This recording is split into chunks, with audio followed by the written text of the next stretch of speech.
God says like this, and it's not even clear what God actually said, or there's even a midrash which says that God said it in such a way that afterwards we will have a good fight about it, what he meant, because he was very unclear. The Torah is most of the time completely unclear. But what did it do to us? I dare to say what it did to us is that it was our survival kit. Because what in many ways I think was accomplished by this, and this is highly problematic, and at the same time it's very interesting, is we Jews who have gone through so much and have seen evil in front of our eyes probably more than anybody else, and therefore we don't need more problems. It was to us that these problems were given, more than to any other nation. And the reason may quite well be that if it would not have been that we have all these discussions and all these halachot and whatever else there is, we would not have survived. It was basically our survival kit. Because if you are constantly only thinking about all your troubles, your main troubles, the real worries about life and death, you probably would succumb and you would not be able to survive. What does the Jewish tradition do? It says, you know what we do? We are going to make you also problems. They are minor compared to the major problems. And we are going to look for problems in every corner. We're going to make a problem out of a crumb of chametz or pesach, which you have to look for. I have a neighbor downstairs living in my building last year. I had never seen this before.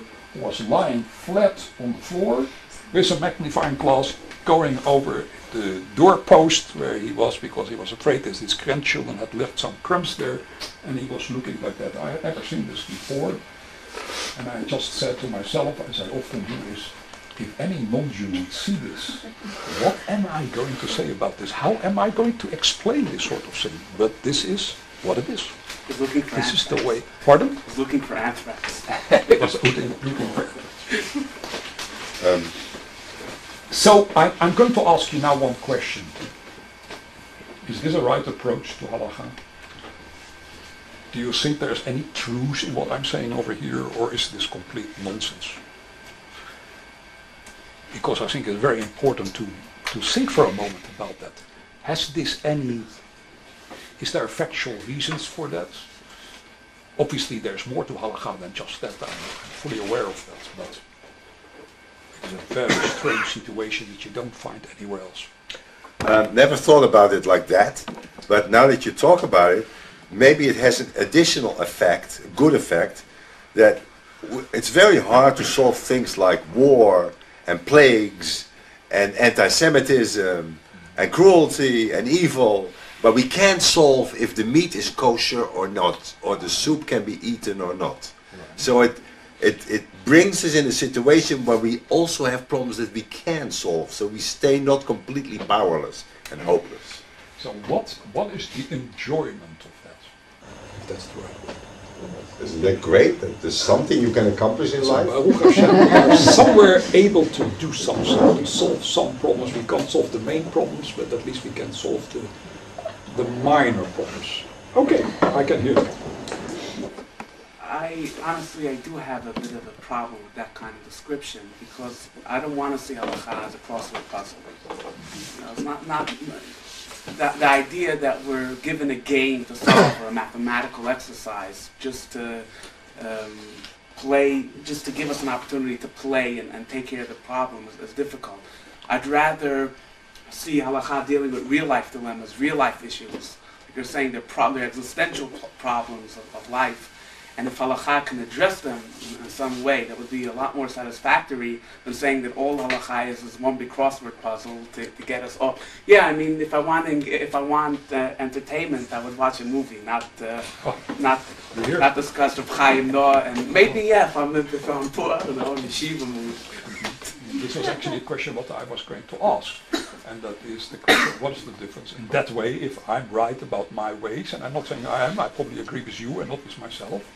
is what is the difference between reading a good book, having some other kind of entertainment, or playing bridge, or having, to deal with an halachic problem. But my question to you would be, then what is the purpose of making such an enormous issue about how many matzot, or how much grams of matzah I need to eat? That's definitely not something which, in any way, where the halacha is solving a problem of mankind, or of anything which is even closely related to that. What? I would think more in terms of Rav Soloveitchik's description of the mathematician and the scientist doing an experiment, and you go to the smallest detail. You have nanotechnology. I mean, that idea. I mean, I think it has been warped and made too much. It became too extreme, that preoccupation with the minutia of halacha. But still, nevertheless, there can be something said about paying attention to detail. And sometimes, genetic mutations are in the details, and you have one little problem, and the whole thing is ruined. So I think I would go more in the direction of trying to understand the theology of trivialities. He wrote once on that. That would just be...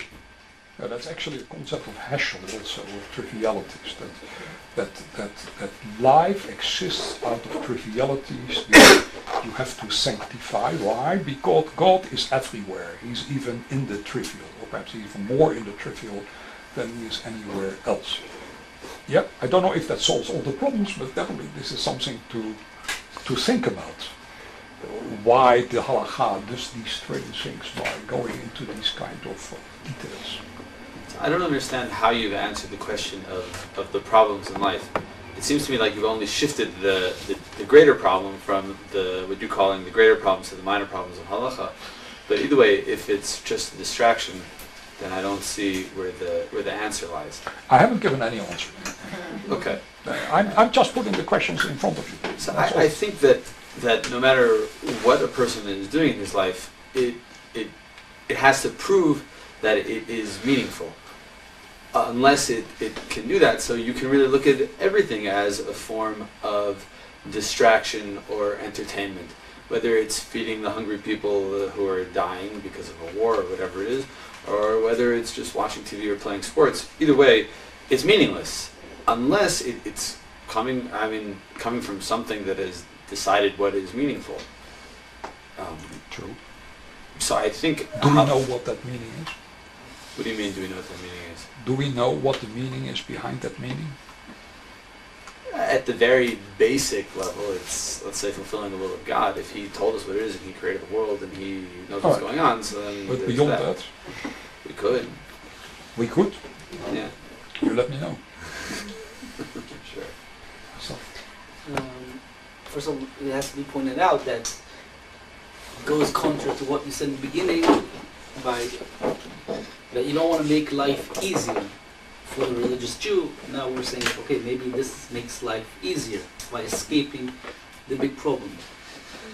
I do think there are people that observe halacha for exactly that reason. So the most extreme case are people who have some sort of OCD, obsessive compulsive disorder, and halacha is one way. If they wouldn't have that, there are other ways, washing their hands 20 times or whatever, or closing the door. But halacha definitely can play that role if you want to really go to the most kitzoni, most extreme. So even if you don't go to that most extreme, I'm sure halacha plays some role in that. And I would say that according to what you're saying, is the more, let's say, the more person can handle life, the more he should shift his focus from halacha to real problems of life. And this is maybe a mechanism for people who for them it's difficult to deal with real problems of life. So is that what you're saying? I'm asking the question. Is it not a form of escape? Is halacha not a form of escape to move away from that what really should concern us? Right?